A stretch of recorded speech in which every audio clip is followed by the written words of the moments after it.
This episode of Moist Meter brought to you by GODSLAP. Issue 3 is out right now at godslapbook.com. You can find links below in the description. Go check it out. Initiating moisture.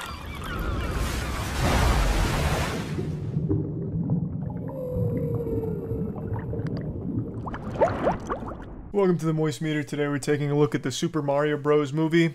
So, a lot of you already know, they did try to make a Mario Bros. Movie in the 90s. Most people view it as an unholy abomination. I look back on it fondly. I grew up and I actually really liked that movie. I watched it a lot as a kid. I could recognize it had nothing to do with the games, but I couldn't help myself from just getting excited watching it for like the 20th time. There was something about that film that was just kind of special. It was unique and very weird. It was like a real avant-garde fever dream kind of movie. And I get why they stopped making movies after it, because it was received so horribly and is still considered one of the worst movies ever made by a lot of people. But I just wanted to get that out of the way right now, that I still have a very soft spot for that film. But anyway, I'm glad they're trying again because, as a lot of people have mentioned, this opens up the door for Nintendo making other big budget movies on other IP they have, such as Metroid, Zelda, all of that. So they needed this one to slap.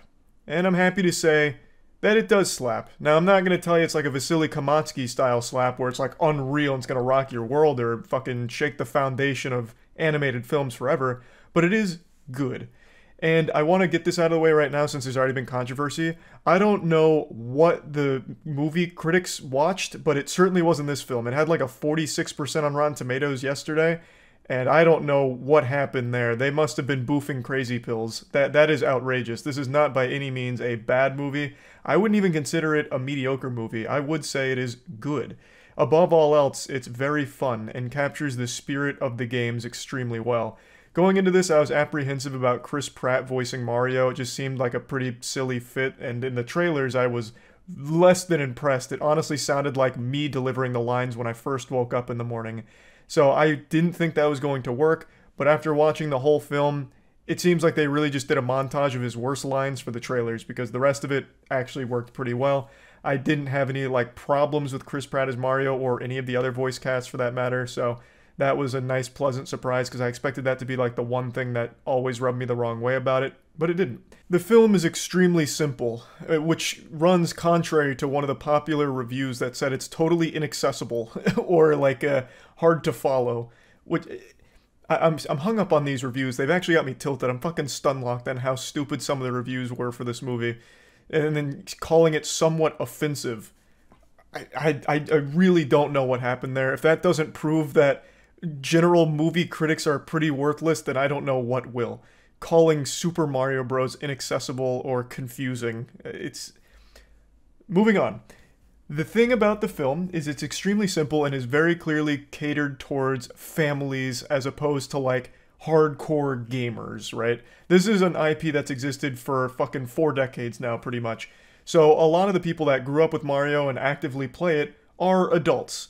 And this is not a film that's like geared towards them, but it is a film that they will enjoy. I am 28 years old, and I had a smile on my face a lot of times in this film.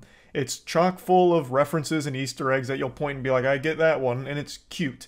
But it is a film that is very clearly for an entire family, younger audience, as well as something parents can enjoy too. The narrative is as simple as it gets. Mario and Luigi find themselves in Mushroom Kingdom, and they get split up where Luigi gets captured by Bowser and Mario's got to free him. And through that simple premise, they go on an adventure, they meet Donkey Kong, Princess Peach, and they go to free him. I will say that I actually do have a complaint about the narrative. I don't really understand what the point was in splitting Mario and Luigi up for this movie. I feel like that was just kind of a misstep. I understand Peach is usually the one that gets captured, and if they really didn't want her to be captured here and have her have moments to shine, that's fine. Just don't have someone get captured then. You could still have Bowser cruise up in the goddamn fucking war island and breathe fire and everything, and that's still an imminent threat that Mario and Luigi would be motivated to stop to help people. You didn't really need Luigi to be captured. For the most part, for the majority of the movie, Luigi's just the damsel in distress fucking hanging and putting his thumb up his ass with nothing to do. Which I think kind of sucks, especially because Charlie Day's performance as Luigi was really good. He does have some moments, but I just really think that was kind of a weird decision to have him be captured.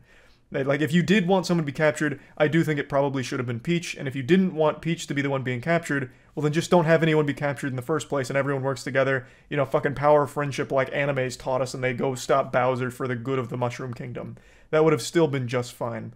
It's not the biggest deal in the world, but I did find that a little stupid to have Luigi just be totally out of the equation for most of the film. But aside from that, it really does capture the spirit of just fun Mario shit. So there's a lot of like platforming moments where he's running like an obstacle course, or if him and Donkey Kong are teaming up to get to a destination, they're picking up power-ups on the way, shooting the, you know, fire flower and just going kind of crazy, killing, well, not killing, you know, jumping on things and blasting them, kicking shells. There's even Mario Kart moments on Rainbow Road.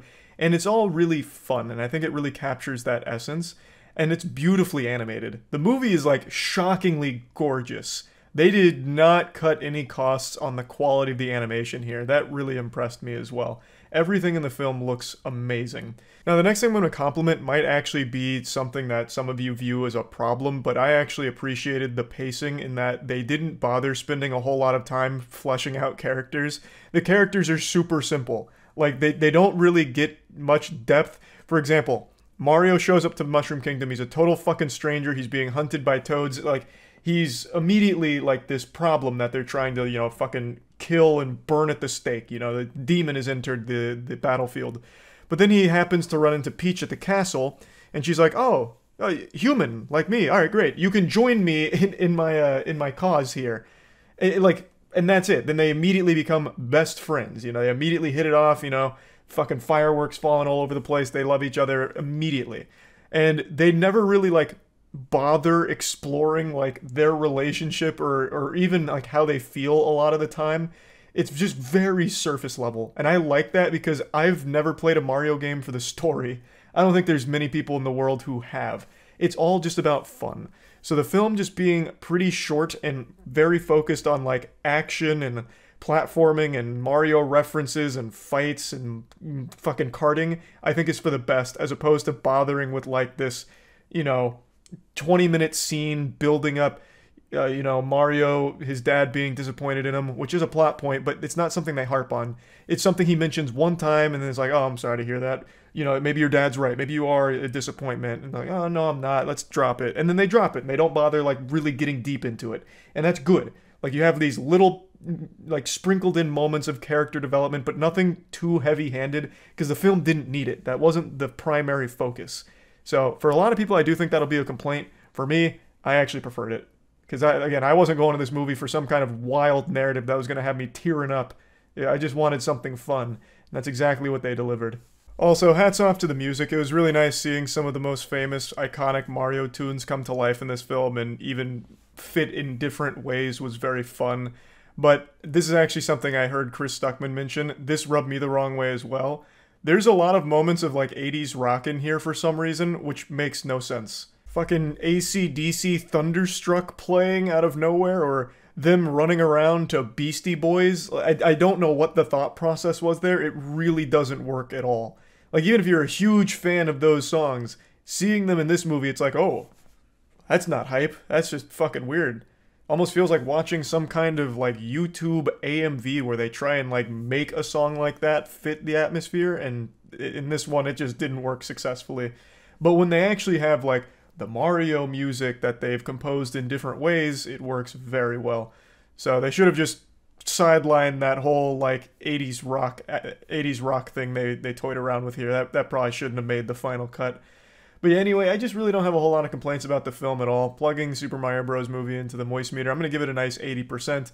I think it's a lot of fun, and that's all you should really expect going into it. It's nothing amazing, it's nothing that's going to blow you away, but you're going to have a fun time watching the film, and it really does feel like watching the game come to life. So I think they did a great job with it, and I'm hopeful that they'll continue to do this with other property. Most of you know, we started our own comic book series called GODSLAP. Everyone who's read GODSLAP so far has unanimously agreed that it's the best comic ever produced, and GODSLAP is well on its way to becoming the biggest name in all of comics, overthrowing Marvel within the next 5 years, according to recent scientific projections that I'm pulling out of my ass. It's a passion project created by myself, Jackson, Danny, and Matt, and we brought in an industry veteran named Aubrey Sitterson to help write it with us, and we're extremely proud of what we've created. Issue 1 and 2 are already out, and issue 3 came out today, as of right now. Issue 3 is available at GODSLAPbook.com. And per usual, this is the standard cover, but we also have 2 limited edition variants, which will only exist until they're sold out, and then they'll never be reprinted. So they're available at GODSLAPbook.com.